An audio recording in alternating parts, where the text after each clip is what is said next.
All right, folks, SALAAR. I know it's been a minute since I've picked up one of those Indian films, but I jump back in, man. And what do you want me to do? It's the KGF director, and it's Prabhas from Bahubali. I, I had it on the radar screen, and I have to be honest, that's what you're going to get.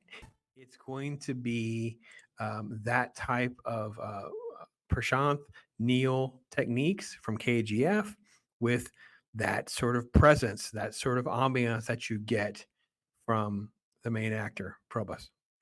And the plot is pretty much similar to KGF as well. It centers around, you know what? Let me throw Ugram in there, which is Neil's first film.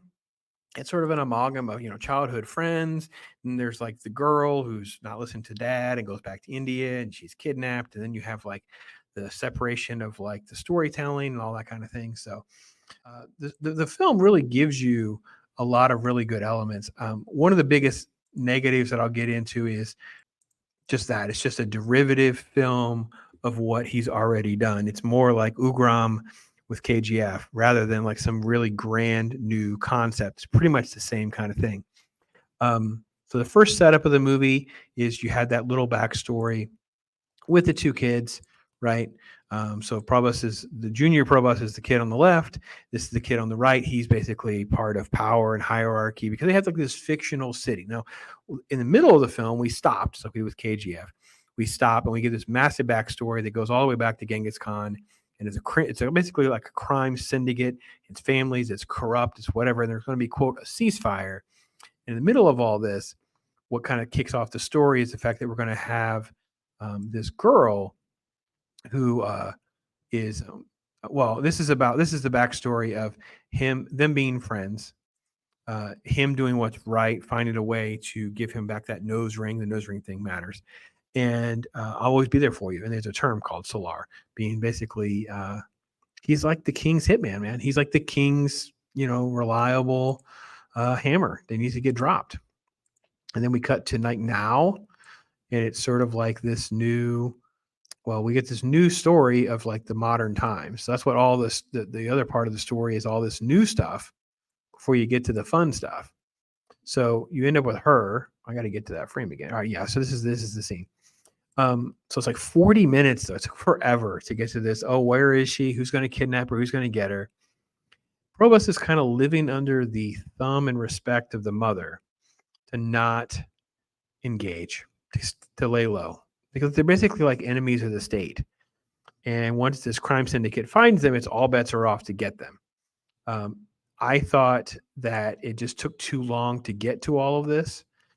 I didn't dislike even the backstory and all the armies coming together and all of that. I thought all this was fine. And I got to be honest, one thing that's cool about their films like this is they come up with very interesting looking and dynamic looking characters, even though I don't totally know or care much about them.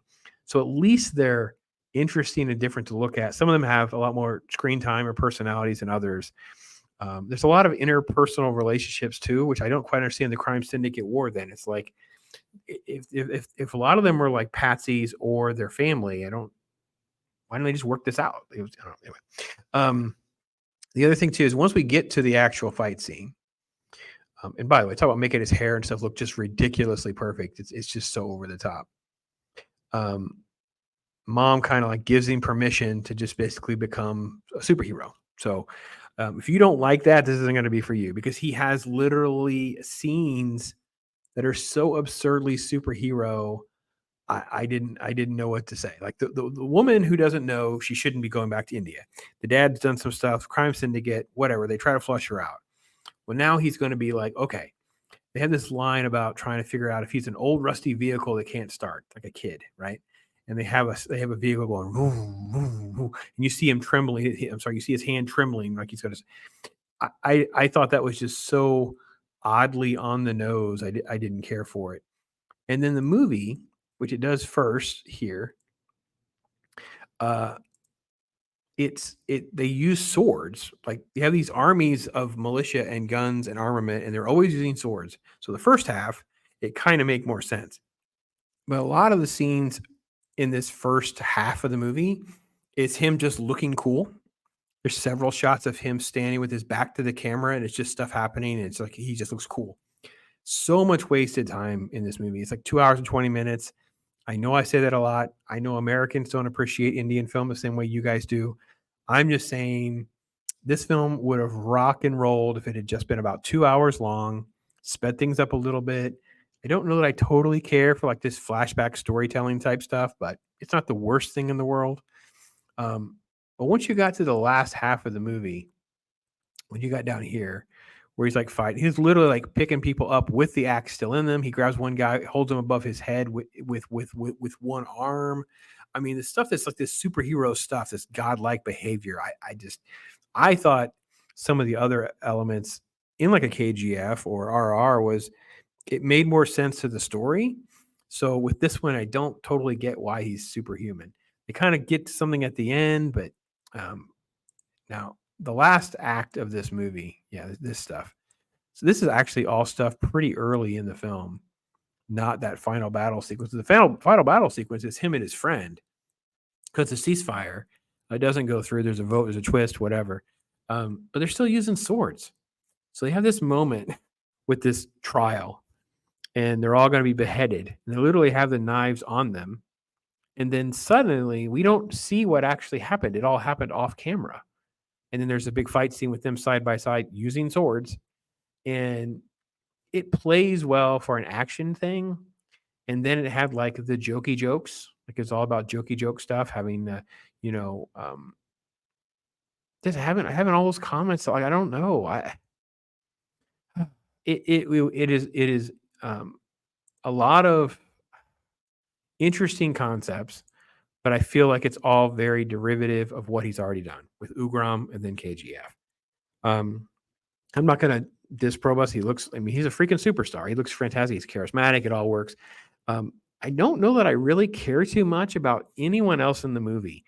Crime Syndicate people, his friend, whatever. I don't know that I really bought into anything. Like, I just thought all of it was just okay. So it's sadly sort of diminished to be like just a regular action movie rather than having some of the depth and what, because with all the mythology with Genghis Khan and the Crime Syndicate and the families and the history and whatever, it did not resonate at all. It didn't feel I don't want to say legit, but I don't know. I just couldn't get total buy-in on all that. I just really couldn't. So there's good moments. Obviously, the set design and the look of the movie and all of that is probably its strongest point. Lots of action, lots of cool moments like that. Overall, SALAAR was an okay. It's on Netflix, so it's not like it's an expensive go buy or anything like that. He's covered in blood, but it's never his own blood. I don't totally get why he never gets hurt at all, but it's not terrible. It's just not great. I'm going to give it about 2.5 to 3 stars out of 5. I think it's solid. I'm not opposed to rewatching it again when the sequel comes out, because that thing, guess what? It's not an actual film. It's actually just a setup for another film, which is, again, why it's way too long. So that's my take on it, folks. You guys will tell me where I'm wrong, I'm sure. I appreciate all your recommendations. And yes, I will try to get back into the habit of doing these. They're long. They don't always have subtitles. They're difficult and challenges for me. I don't always have services that they're on, so you have to bear with me on that regard. So thanks for watching, though. I appreciate you. I am Pops.